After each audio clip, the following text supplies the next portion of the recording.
There they are, ladies and gentlemen, the stare down and a few words exchanged. I haven't seen. You gonna see Saturday, bro. Saturday even night? the little clips on the what is called that we just had, the gloves off. What the was you doing? Hey, you know what? Gervonta Davis's corner. So you have Coach Calvin, and Coach Calvin is the head trainer, and you have Coach Kenny, who really specializes on preparing game plans specifically for opponents. Gervonta Davis shocked the boxing world by slapping Lamont Roach during a heated face-off. The confrontation escalated instantly, with Davis boldly declaring that he plans to break Roach in their upcoming rematch. Neither fighter backed down, and the energy was explosive. This intense exchange has only added fuel to their rivalry and set the stage for what may become one of the most emotional and aggressive showdowns of the year.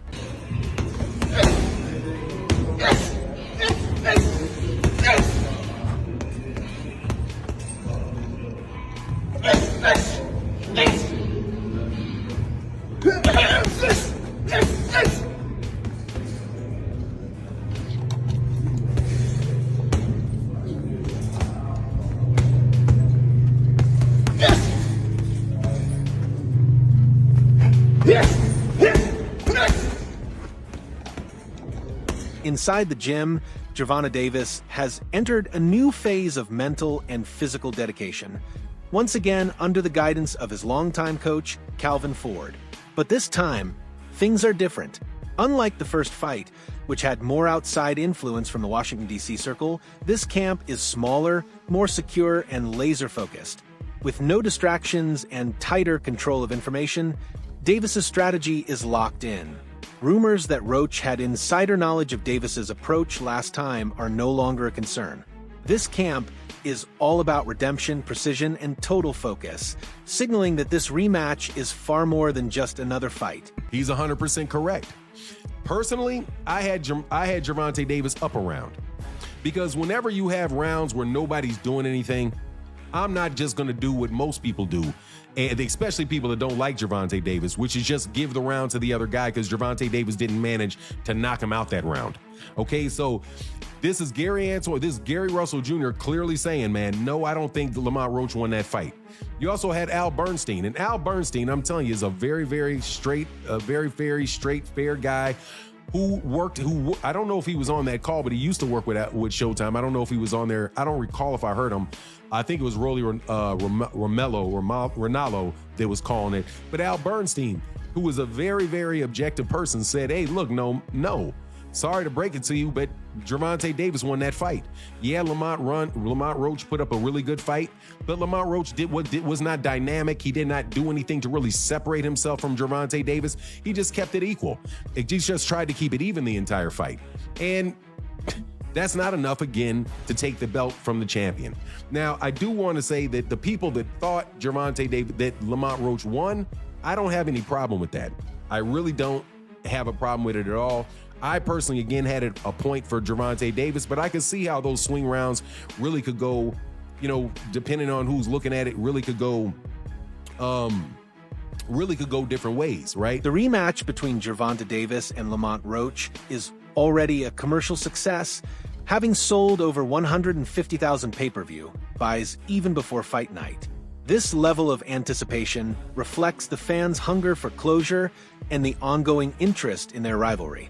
The drama and controversy of their first fight left everyone wanting more, and now the world is watching to see if Davis can bounce back or if Roach will rise once again.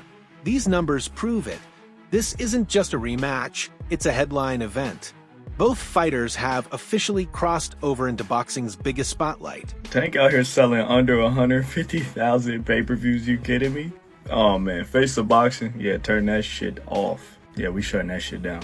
Every single time. Does Shakur really want to fight Tank? I think Shakur could sell a bit more with somebody else, especially in Saudi. I feel like they can find him a dancing partner that'll do a little bit better than 150,000. Okay, I get it. This is why PBC delayed this fight for 5 months? Y'all ain't want to pay this motherfucker because y'all know he can't sell. I mean, this should have been evident. If you do the math, Tank has never been that great of a pay-per-view draw. He sold over 300K twice now in his career. He sold over 300K with Ryan Garcia. That's obvious. Ryan's the bigger star. And then he sold over 300 with Martin. He sold about 325. But when we put it in perspective, that Frank Martin fight was a comeback fight after a year layoff, so it was always going to sell. Every comeback fight is going to sell. It was one of the first pay-per-views on Amazon's new PBC deal, so they were really trying to push it. And then he had David Benavidez as the co-main event with Gary Russell and Alberto Puello under them. So you take away all those factors, that this wasn't a comeback fight. David Benavidez isn't the co-main event, and Amazon has now been in the game for over a year. It makes sense it only sold 150. I know there's going to be a couple of you guys in the comments. No, it sold 500K. Don't be so gullible. They didn't sell 500K. I don't know if Tank's a top... Well, I know for a fact he's not a top 5 draw in the sport of boxing anymore. Well. He's not selling pay-per-views. Bivol better be up just triple him. Well, Jerry, their pay-per-views are cheaper. Don't matter. All that matters is who has more eyes watching them, and Bivol and Better BF do. Tank does not. Instead of scrapping everything, Davis's team opted for intelligent refinement over radical change. After closely reviewing the footage from their first encounter, they found issues with timing and mid-round confidence. Now, they've adjusted key details, like attack angles and distance control, to tighten his game. The result? A more aggressive, calculated version of Davis. He's not being reinvented, he's being perfected. This version keeps the core of what made him dangerous, but sharpens it for maximum impact. He got a good chin. Oh, he got a good chin. If you got a good chin, okay, let's go ahead. Let's touch this. The chin ain't the only thing that can get you out of there. There's other things you can do and then go back to the chin. I won't go into details, but I look at shit different from a lot of people, man. You know what I'm saying? You got a fighter that listens. He's gonna be a hell of a fighter if he listens to what I tell him. You know, all fighters don't listen because some missions you put them on, you gotta walk through hell to get it done, and every fighter is not willing to walk through hell. You know what I mean? But the chin is not the only thing to get a fight out of it, and the body's not the only thing to get a fight out of there. It's other shit too. You know. Yeah. You gotta hurt. I believe in hurting them. You can hurt. You gotta hurt them to get it started. You know. PD, thank you for the $2. People were surprised by Roach and Tank. What do you think the biggest surprise was in the fight? It wasn't a surprise because we know Roach. It wasn't a surprise. Roach can fight. A lot of people think because a person is not popular, they don't exist. There's fighters out there that can rumble. They just got to get the opportunity, you know? What many assumed was a knockdown in their first fight may have actually been caused by an external issue. Reports have surfaced that Davis's vision was affected by irritation from a grooming product used before the bout. If true, this changes everything. What looked like fatigue or a defensive flaw might have simply been a temporary, avoidable distraction. Supporters believe this further proves Davis's toughness, and his team is taking no chances this time, ensuring that even the smallest details are addressed to avoid any similar mishaps on fight night. Everybody really think Tank go take the L. I've been seeing it. They said it's over. They think that this time Lamont go in more confident, knowing that basically he can, really take it to Tank. Yeah, I want him to go in there confident. He's very skilled. Go in there confident because you gonna go up against a different Tank. Like I told y'all in previous videos, he go in there confident, thinking he could walk Tank down. Don't forget, with Tank, if he hit you on that button, them lights going off. I don't care who you is. Remember how it ended up with Frank Martin?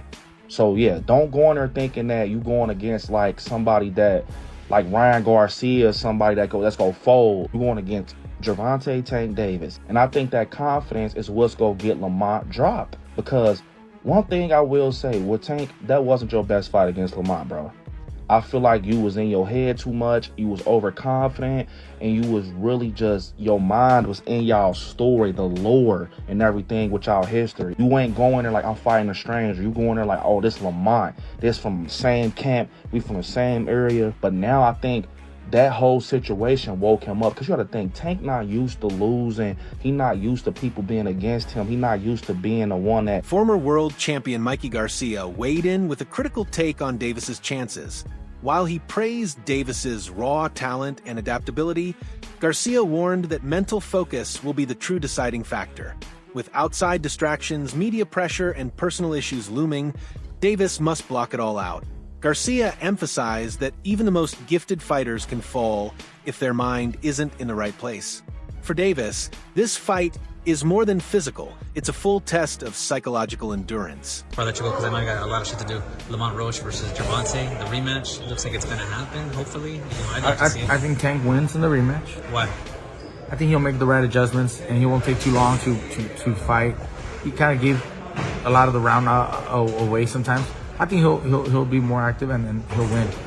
But big props to Roach for his last fight and performance. Fuck, surprised everybody. Right. I think he was robbed from the victory. Again, that knockdown should have been a knockdown. Right. But whatever, he gets a rematch, you know.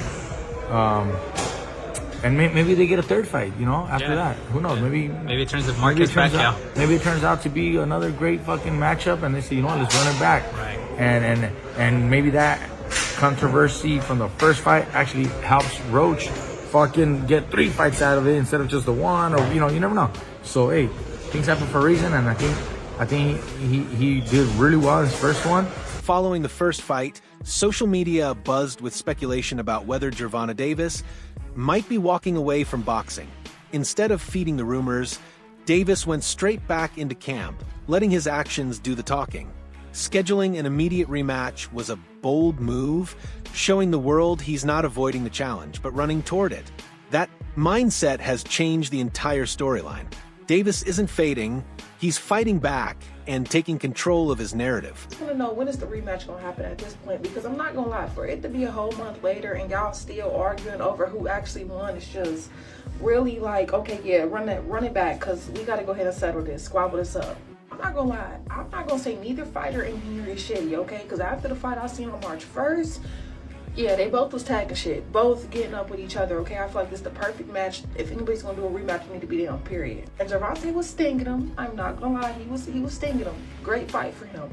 But I'm not gonna lie, he came out knowing what he was trying to do. Y'all have to give it to him. Like, y'all just be hating, okay? Y'all can't get in the ring and fucking fight. Y'all just be hating. At least I'm giving him no day props, okay? Because Gervonta had a great fight. Don't get me wrong. My money was on him. But I think what messed him up was the fact that when he came out, y'all know he usually be 2 steps ahead. He was 3 steps ahead. I feel like he already had Tank figured out. And he definitely was not expecting that. And him, on the other hand, I think he came in really having something to prove. I'm not going to lie, y'all. Like, it was a really good fight. And I feel like this is how I see it. In the beginning of the fight, he was stinking, back to back, you know what I'm saying? And then at the end of the fight, that's when he finally kicked it up. But I seen consistency through him through the whole fight. I'm not gonna lie, like, so I just feel like the rematch should have happened, because never know, he might, now that he was 3 steps ahead, become 8 steps ahead, and he might really knock his butt down. But at the end of the day, it's like, we need this rematch, because I don't think this is ever gonna be a dispute that is settled and, you know, officially he won, he lost until they fight. Like, we gotta see it. Boxing legend and analyst Teddy Atlas offered a deeper look at Davis's true strengths. While many fans focus on his power and flashy knockouts, Atlas highlighted the subtler tools, his ring awareness, sense of timing, and calm under pressure. Davis doesn't fight emotionally, he calculates. When the pressure rises, his heart rate stays steady, and he strikes with precision. It's that mental edge, according to Atlas, that makes Davis truly dangerous in high-stakes moments. He's going to try to get to us, but we're going to frustrate him. He doesn't get frustrated. He takes his time. He's deliberate. You know, a lot of times at the beginning, people thought he was just a seek and destroy missile. They thought he was just a guy that got to you. And they thought that he would get over anxious. He don't get over anxious. He takes his time. He slowly crosses closes those gaps, you know, inch by inch, step by step, and then he gets to you. Sports commentator Stephen A. Smith joined the conversation with a focus on physicality. While he acknowledged Roach's technique and intelligence, Smith believes Davis's raw strength and physical presence could be too much for Roach to handle. If the fight turns into a close-range battle, Davis's size, power, and control could overwhelm Roach's skill set. Smith's take suggests that sheer force, not just finesse, might decide this rematch. And lastly, Steve, a last name I, of course, want to throw your way is Gervonta Davis. I know you believe in his skills. Yes, I do. Yes, I do. What do you think of his fight with Roach? Oh, sorry, go ahead. I think Roach is too small. I think Roach is too small. And that's my issue. I'm not questioning the skill set or anything like that. But it was similar to Frank Martin. You know what I mean? This guy comes in there and you got 18 fights. And I remember watching that pre-fight press conference when he was annoying Gervonta Davis so much and he cussed by accident. Excuse me. He cussed by accident. He was like, ooh, you know, making this up. He hurt me in sparring and, you know, and I knew Gervonta was going to come for him. And sure enough, that's what he did. Walked right towards him from round one on. But, you know, I remember what he said and it really, really struck me. Gervonta's a smart dude, bro, and he said you really should have waited. You don't have enough experience. You really should have waited and took your time before you came to me, and that's what Gervonta Davis told him, and he was right. In this latest training camp, Davis is fighting with a chip on his shoulder. The loss or slip in the first fight isn't just a blemish, it's become motivation. Every workout, every sparring session is now fueled by the desire to prove the doubters wrong. He's building more than just muscle. He's sharpening focus, improving timing, and strengthening stamina. Davis doesn't just want to win, he wants to dominate and remind the world why he's one of boxing's most dangerous stars. Like, got to step back from the situation. That's why I think he's being hushed right now, because when he come this time, it ain't no talking. And that's why I think it's scary, because we never see Tank in that mode where he don't say a word. I think this gonna be a different Tank. And what's crazy is Tank used to be like that in the beginning. Like when he was with Floyd, like I'm talking about Tank with the fade, with the waves, bro. He ain't used to be on that showboat and stuff until he got, like, you know, a little bit more in the boxing, you know, thing. Of course, once you with Floyd, you gonna start being flashy and doing backflips off the ring. But in his beginning stages, dude wasn't playing. He was dropping I think that's what he about to go to, bro. And we know that people like, man, did he take Calvin off his team? Nah, like he said, Calvin, his boy. I think he's just rocking with somebody else right now to get him some sharper skills, you know, to just change up his skill and what people know him by. I'm not gonna lie, y'all. I think Tank go take it to Lamont. And that's not me being biased. I think we ain't ever seen Tank like this before. To take things to the next level, Davis has brought in veteran trainer Kenny Ellis, known for his tactical intelligence and no-nonsense style. Under Ellis, nothing goes unnoticed. Every drill is calculated, and every mistake is corrected immediately. The focus is on the smallest details: foot positioning, timing, defense, and reaction. Ellis brings a surgical mindset to the camp, ensuring Davis is prepared for every... One of the best trainers in boxing, second guy in the corner. Is responsible for a lot of the real tactical decisions and tactical analysis that goes on in Gervonta Davis's corner. So you have Coach Calvin, and Coach Calvin is the head trainer, and you have Coach Kenny, who really specializes on preparing game plans specifically for opponents. So to have him talk about what's going on with Lamont Roach, I thought was interesting and insightful, because what he said was that, one, he's not falling for the okie doke. When Mill City asked him, hey, what do you think about the fact that, you know, that Lamont Roach was seen at a basketball game chugging a beer? And I would have added to the question that you see Lamont Roach out giving a bunch of interviews, doing the interview circuit, right? Kind of being a little bit out of character leading into the rematch. Do you think, and this is what Mill City asked, do you think that is something you guys are taking in consideration in preparation for the fight? And what Kenny Ellis said was, look, man, we're not falling for the banana in the tailpipe. We know what Lamont Roach brings to the table, and he says that Lamont Roach is we're not believing that he's out there drinking or blowing up a bunch of weight and all of that. You know, he says what most people say, hey, we're going to prepare for the best version of Lamont Roach that is going to, that'll come for us. But the way that he saw the fight coming out was he said he sees it like the fight before, a lot of really crisp shots landing. Possibility. Come fight night, Davis won't just have a coach in his corner, he'll have a strategist ready to adapt on the fly.